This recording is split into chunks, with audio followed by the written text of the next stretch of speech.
Now it's time to meet some of the leading scientists and sustainability experts from the 4 brands of Natura Co. Avon, Natura, The Body Shop, and Aesop, who it gives me great pleasure to say are all women. Rock on. Today, they'll be sharing insights into Natura Co's commitments to embrace circularity and regeneration, and how this translates into tangible outcomes. I'll now hand it over to Louise Scott, Chief Scientific Officer at Avon and VP R&D for Natura Co, who will first share what it's going to take to achieve full product circularity and deliver on the goals of the Commitment to Life vision. Then we're going to hear from Roseli Mello, Global R&D Head at Natura, and Roberta Roesler, Global R&D Director at The Body Shop. And then Catherine O'Dea, General Manager, Global Strategy, Sustainability, and Growth for Aesop. Louise, it's over to you.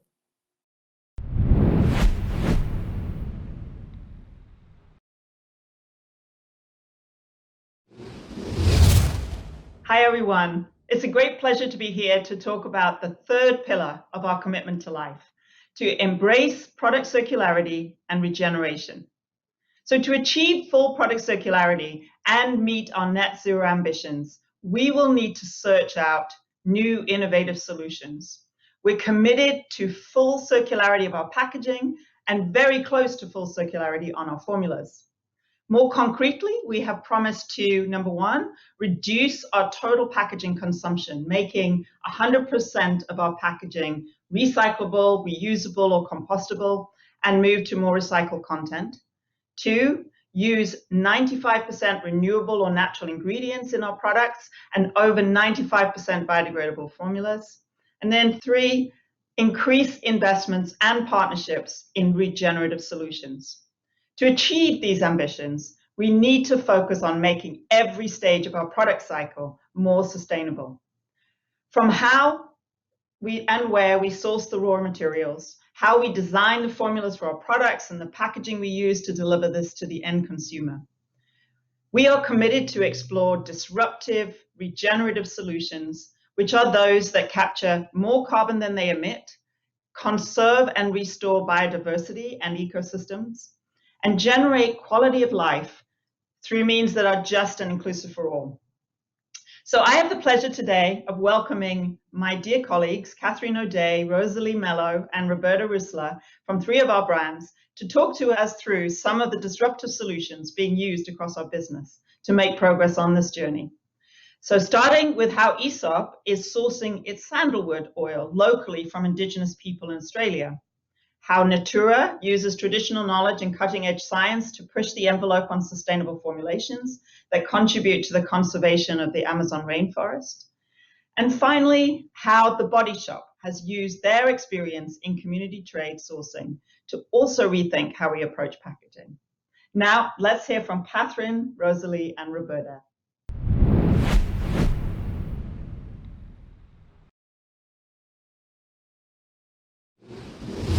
Thank you for giving me the opportunity to talk about Aesop's partnership with Dutch and Sandalwood Oils today.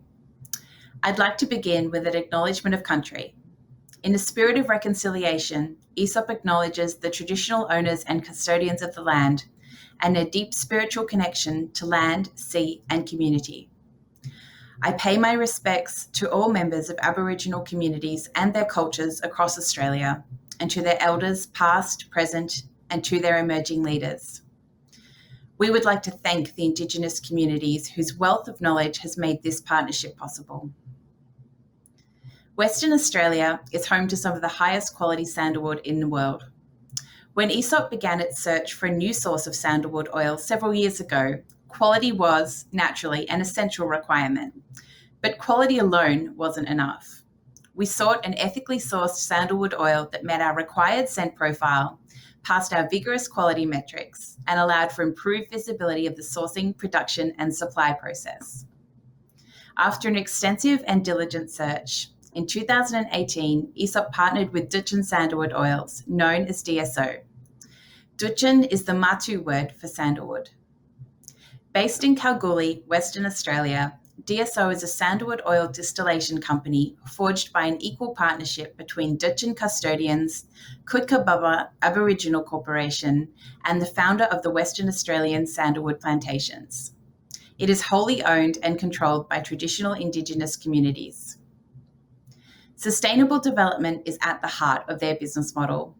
Their blended sandalwood oil is produced from new plantation trees, a sustainable and renewable source, and old-growth wildwood desert trees, which are held under native title by the traditional owners, which is sustainably harvested by the custodians of the land. To ensure culturally appropriate sandalwood harvesting, DSO works with the Matu and Wangi people, the traditional custodians of the land on which the sandalwood grows. Today, many signature Aesop products, such as Rejuvenate Intensive Body Balm, Moroccan Neroli Post-Shave Lotion, and our iconic Camellia Nut Facial Hydrating Cream contain this sandalwood oil. DSO is a leader in promoting Indigenous voices, employing sustainable business practices, and raising awareness of the impact of local climate change.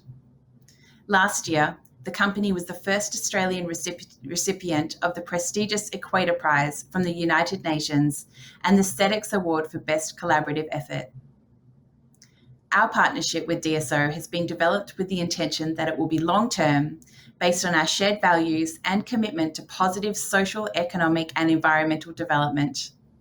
By understanding the social, ethical, and environmental risks involved in their practice and how we can support their scaling, reinvestment, and growth, we have been able to ensure alignment with our supplier code of conduct and build supply chain transparency. We look forward to sharing more in the future about the development of this very special sourcing relationship with DSO. We are proud to follow Natura's experience of working with traditional communities in a regenerative way, through which we align our values and the transformative power of beauty.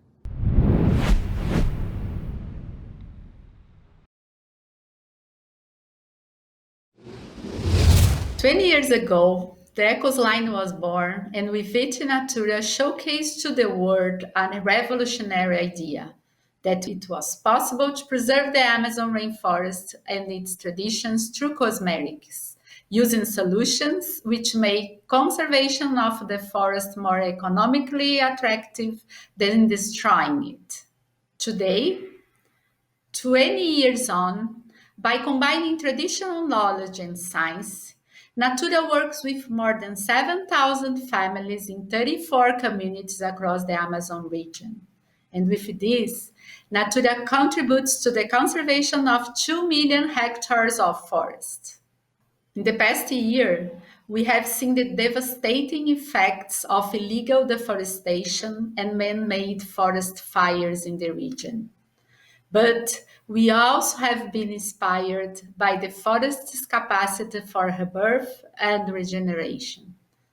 It is in areas of great deforestation that were able to use cutting-edge science and local knowledge to study and observe the Tucumán palm, which, like a phoenix rising from the ashes, is able to resist the fires and flourish post-devastation, converting unproductive and degraded areas into new orchids.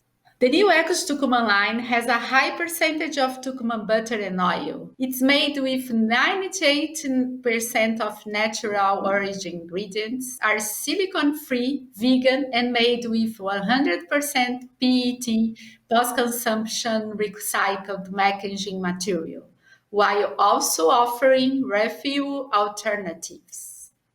Again, more than leading beauty and cosmetic products, it represents an expression of our 2030 sustainability vision, celebrating our commitment to life.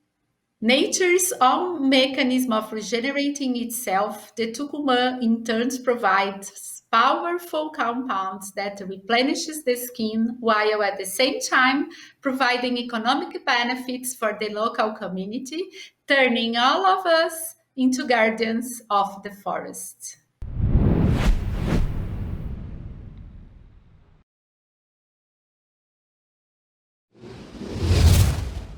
The Body Shop is famous for many things. If I had to select just 3, it would be our activist voice, our community fair trade program, and our body butters. But today I would like to talk about the last 2. So our latest body butters relaunch brings to life our most sustainable practices and represents what we are trying to achieve throughout Commitment to Life sustainability goals. The Body Shop launched the first body butters in 1992. Today, these iconic moisturizers are loved so much that they are sold every 3 seconds around the world. The new and improved body butters are vegan, certified by the Vegan Society, and they are made with at least 95% natural origin ingredients, including handcrafted community fair trade shea butter from Ghana. By enriching our formulas with shea butter, we can help to provide a fair income for more than 700 women from 11 different villages.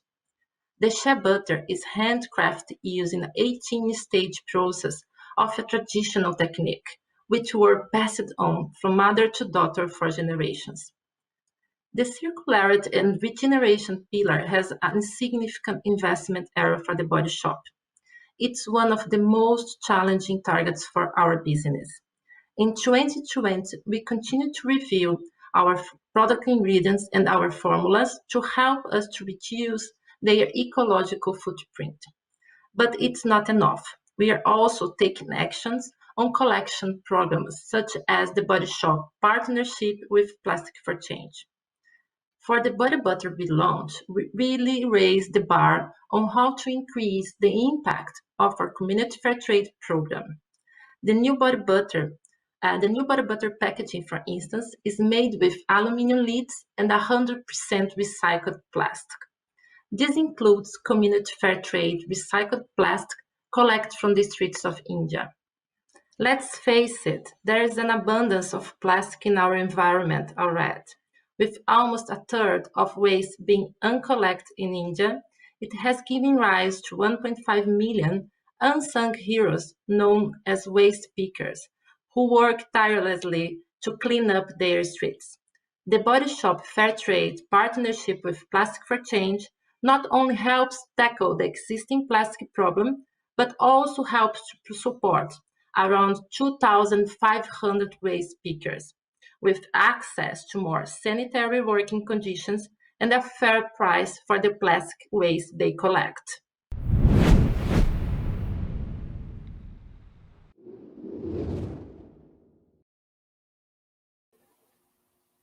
Now, earlier in our session, we heard from Andrea Alvarez, Guilherme Leal, Tasso Azevedo on what it would take to tackle the climate crisis and protect the Amazon.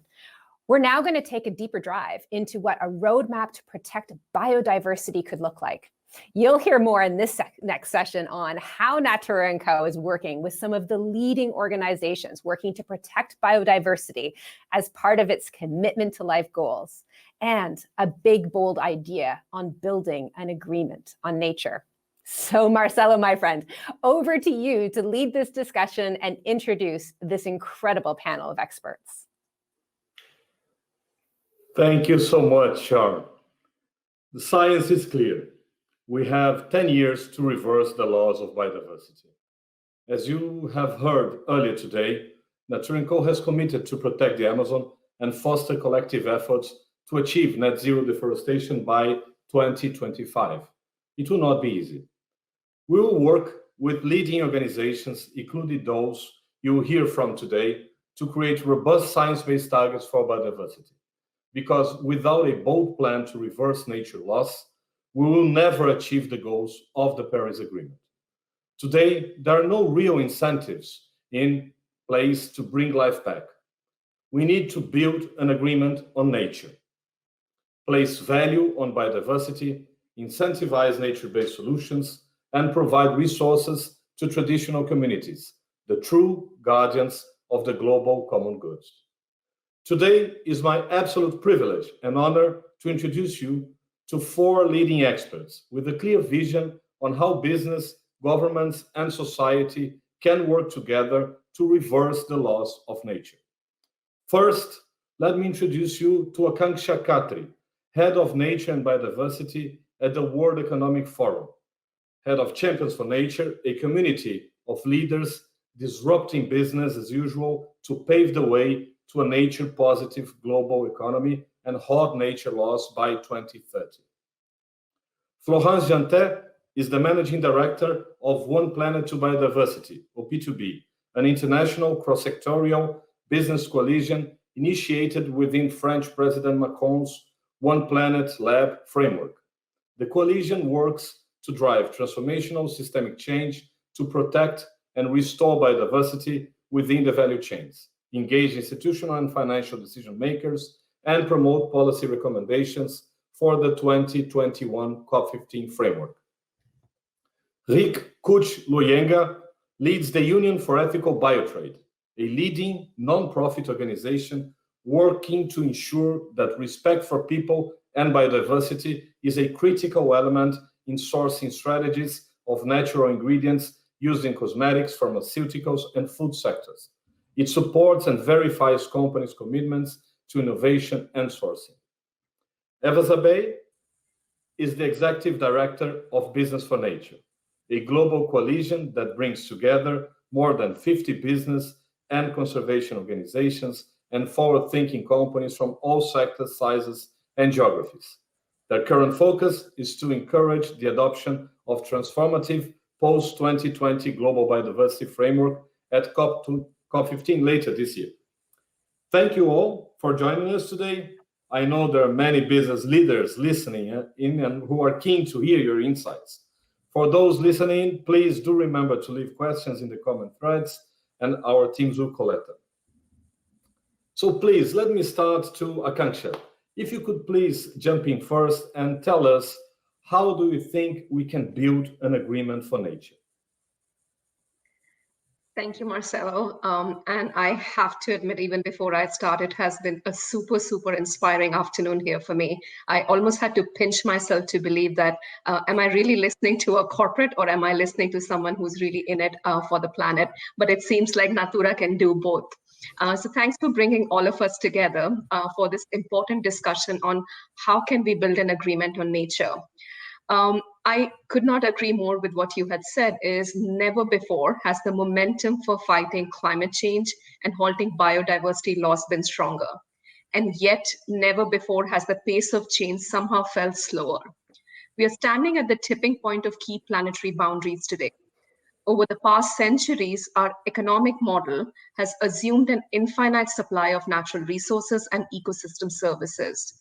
But today, our demand of these resources has far outstripped the supply. So the time to act for the survival of humanity on this planet is now. But to arrive at a global agreement of nature, or in other words, how we protect, restore, and manage nature needs a complete shift, such that nature is at the very heart of that decision-making, something that you and the rest of your colleagues have exemplified so brilliantly today. So building on everything we have heard so far, there are 3 points that I want to leave with everyone when thinking about a global goal for nature. One is that we fundamentally have to move away from an extractive to a regenerative business model. Anyone who's taken a basic economics course would know that when it comes to concerns related to environment, it is usually the last chapter in the book and is often labeled an externality. So we never look at it when we are calculating growth or when we are calculating progress. And yet we realize that everything that adds value in our life, in our well-being, is underpinned by nature. So think about food, water, air. We have depleted nature's bounty to such an extent that it is severely impacting how we produce food, live in cities with pollution, and drink water that is harmful. I'm sure Florence later will speak a little bit more to it, but we urgently need to move towards regenerative business models, price externalities in the good, and start paying the true cost of food, amongst other things. And what's important is that this is not at odds with business growth. I think Natura Co has definitely exemplified that example. However, the WEF report, which released last year that Marcelo, you very kindly contributed to as well, identified that moving towards a nature positive economy can create $10.1 trillion of business opportunities and 395 million jobs. So let's move towards an economy which is net zero, nature positive, because it's not at odds with jobs or growth. The second thing is, how do we ensure equity across countries and generations? Today, consumers in rich nations waste up to 115 kilograms of food per capita in a year. Now compare that to just 6 to 11 kilograms per capita in sub-Saharan Africa and South Asia. So there is definitely an issue in the way the benefits of great economic acceleration have been spread across the world. But it is not just about the developed versus developing countries. There is also the point of intergenerational justice, because everything that we overuse today, we will be doing it at the expense of the future generation. And the last point that I want to mention is something that Natura will be very actively contributing towards, is working towards an integrated agenda for nature and people. We've often heard about 3 different Rio conventions on biodiversity, on climate change, and on desertification. What we need is to really come together for a one planet approach.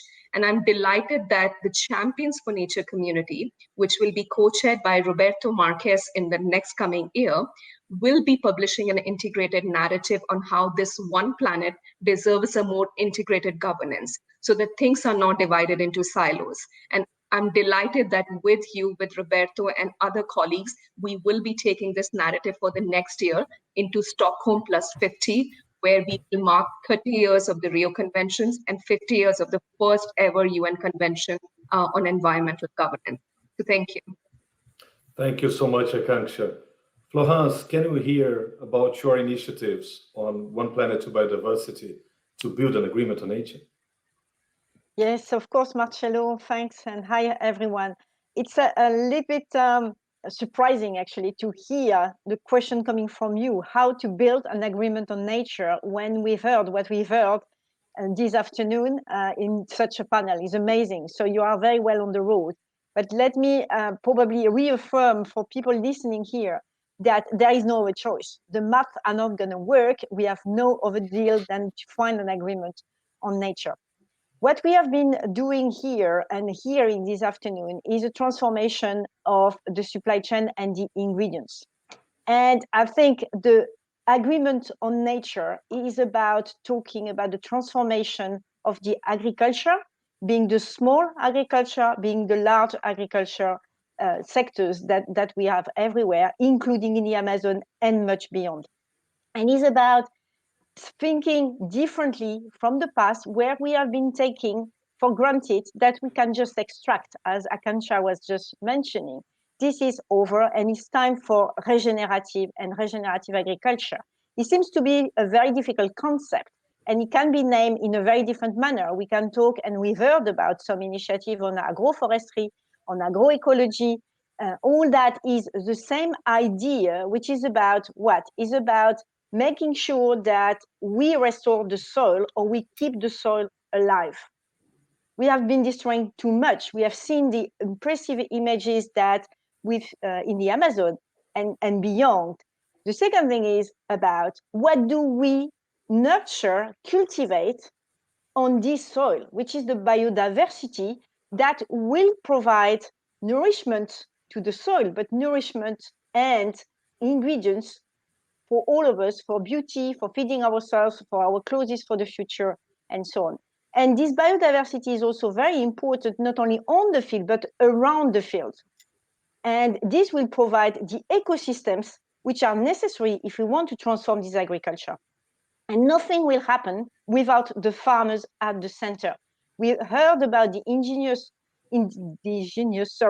communities. They are farmers as well. They are very, very important stakeholders that we need to bring at the core. And this is what regenerative business or regenerative agriculture is about. So it's about for the companies to reinvent their relation through their ingredients and specification on the way they design their product, as we heard as well, and that you are doing beautifully in the demonstration we have this afternoon. So reinventing the supply chain, reinventing the ingredients, where they do come from and who are the people behind. And this is what we are trying to do together at OP2B, One Planet Business for Biodiversity, because we cannot do it alone.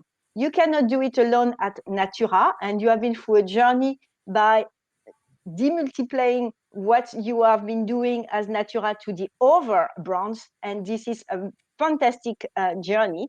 It is about engaging everyone in the company to make it happen, and is extremely challenging because it has, of course, challenge for the R&D, for the design, for the purchasing, and it's about doing it with partners, and it can be competitors. In OP2B, we have Natura, but we have also L'Oreal, and we have luxury goods, and we have the food industry, because at the end of the day, it's about the systemic change and approach of a landscape that we have to address. So to build an agreement on nature is about thinking the way we manage together as business as well with partner a landscape for a better future.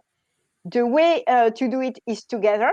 We are super proud to have Natura as a leading company in this company belonging to OP2B. So thanks for that. And please continue to show the way to your peers and colleagues as well, because what you are doing together is just amazing. Thank you so much, Florence. Really, deeply thanks. And our founders and our CEOs always say that on things like environment and nature, there is no competition. We are all together on the same journey. Rick, you represent one of the institutions that we, Natura, helped to found, and we've been on this path for quite a long way. Union for Ethical Biotrade, please tell us a little bit, how do you foresee shaping an agreement for nature? And if you could please give us some examples on other companies and other practices that you see that are going on the same direction that could benefit everyone. Thank you so much, Marcelo, for the opportunity to contribute. And indeed, about 15 years ago, a group of visionary companies, including Natura, came together and created a UBT to promote ethical sourcing of biodiversity. And since then, we've been working very hard to promote biodiversity and to convince companies to take action. And I must admit, it's been a rather big challenge. It's not been easy. Right now, we see quite a lot of interest, a lot of movement, and that's very, very exciting. And I think there is a recognition, a belated recognition, that biodiversity is really at the core of the business, something that Natura, through the Eagles line, for example, already realized a long time ago. But indeed, a lot needs to be done. More needs to be done, and a global agreement for nature, I think, is very, very much needed. But because we shouldn't forget that this is not the first agreement. There was an agreement set in 2010, and in that agreement, there were targets set for 2020, and hardly any of those targets were actually met. And I think that shows two things that we should take into account. On the one hand, we need stronger commitments, we need better targets, and we need buy-in from all the stakeholders, including the private sector. But I think the second thing is that we need implementation. That's really what it's about. And Marcelo, this sector that we are working in, there's quite still some challenges. There are still challenges in knowing where different ingredients are coming from. There's many different ingredients that we're working with. Traceability is still a challenge. And if there's no real traceability, it's difficult to know the precise action. So you cannot work on reducing negative impact, but then also we cannot even start thinking about regenerative or being nature positive. So it's a tall order. And I think for an agenda to be adopted, we need, I think, two things. One is the agenda needs to kind of allow and promote the companies to mainstream biodiversity, really look at all different activities. And the second is that we need to look at biodiversity and people at the same time. And I think Jeanette mentioned it, and also the commitment to life shows it. People are working with biodiversity. It's finally the farmers, the cooperative, the wild collectors, all of those people that will need to make it happen, that will need to receive a decent pay, a decent price, and need support to change the practices. And I think Natura Co in that sense has a number of very excellent examples. That we saw the example of Aesop with Dujan, with sandalwood. We have, of course, and Natura examples with the cooperatives in the Amazon, but probably less known is the work that you're doing with alcohol, which is probably regenerative already. The Body Shop with the community training program. So there's examples out there. very good examples, but what we need is upscaling. We need significant upscaling. And for that, we need partnerships with suppliers, competitors, NGOs.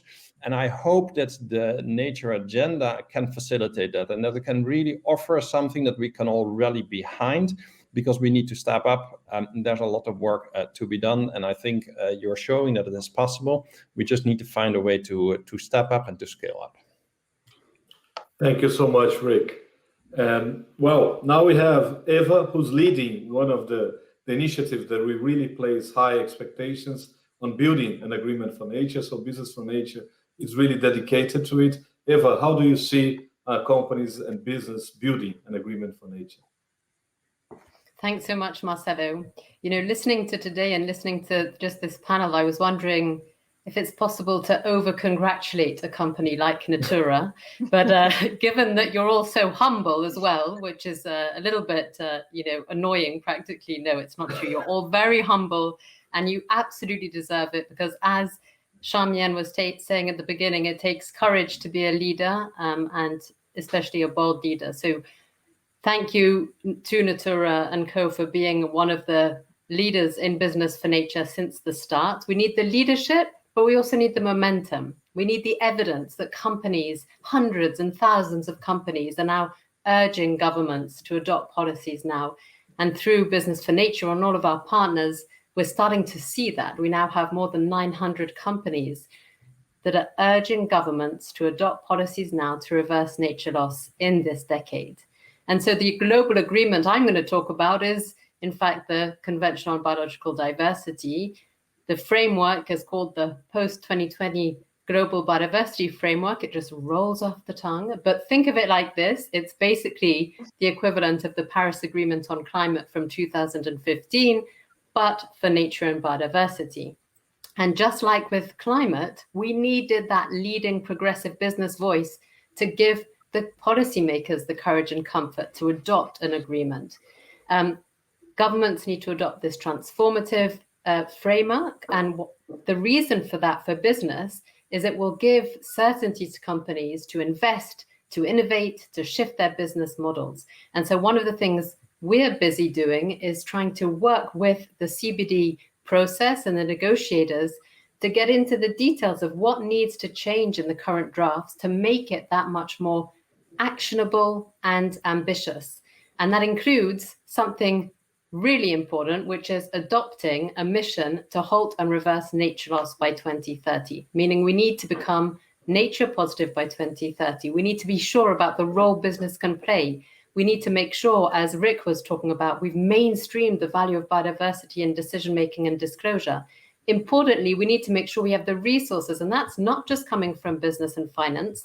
We're talking about that really thorny, uncomfortable shift in the financial system, the fact of eliminating harmful subsidies and redirecting them to really be on, as Akanksha was saying, this nature positive economy, which brings so much opportunity.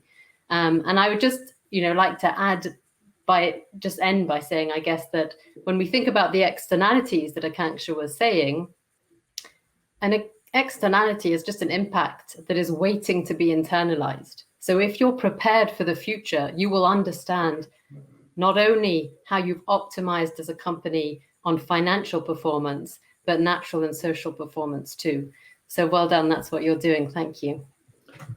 Thank you all, and thank you all for being such a wonderful speakers today. If anyone wants to find more about their organizations, please visit naturaco.com/commitment to life. After the event, we have the link for each one of the organizations and the main initiatives that they have. So thank you so much for your presence here with us today. It really meant a lot to us. And now I'd like to hand back to Roberto Marques, Executive Chairman and Group CEO, for final thoughts. Thank you.